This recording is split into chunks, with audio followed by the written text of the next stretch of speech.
Battle for subservience. South African politics is not as complex as it is at first sight. Three of the largest black-dominated parties are the comrade parties ANC, MKP, and EFF. The main mission of these parties is economic liberation of blacks from what these parties consider white economic oppression of blacks.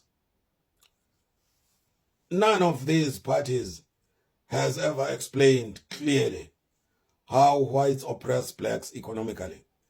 However, the policies of the ANC indicate clearly what they consider black economic liberation.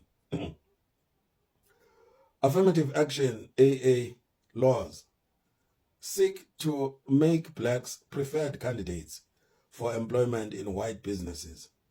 BEE laws attempt to force white businesses to give blacks free shares in white businesses. The other two comrade parties promise to fight for black economic liberation. The EFF already have ground forces, military berets, and a commander-in-chief, a fiery one. The MKP also has ground forces, commanders, and a national high command.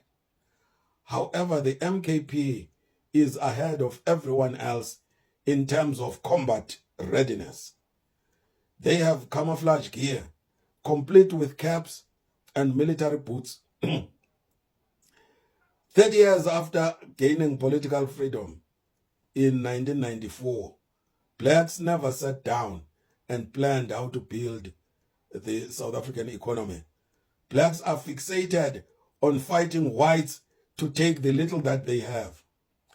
I suppose if one asked when the people are going to enjoy the long-promised better life for all, they would be able to truthfully say that the ground forces are ready, in uniform.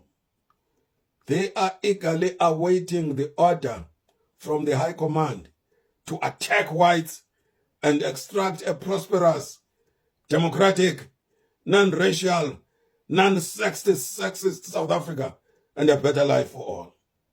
Judging by the essence of AA and BEE, our liberation movements want to fight for better jobs in white companies, including gifts of shares in white companies.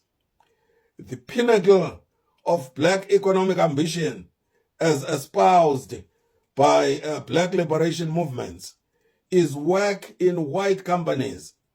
Basically, the economic struggle is about fighting whites till they give decent work to blacks. I am surprised that educated African youths accept this demeaning nonsense. Black consciousness has never been more important than it is today. I'm surprised that our universities have not spawned a new black consciousness movement to restore black pride.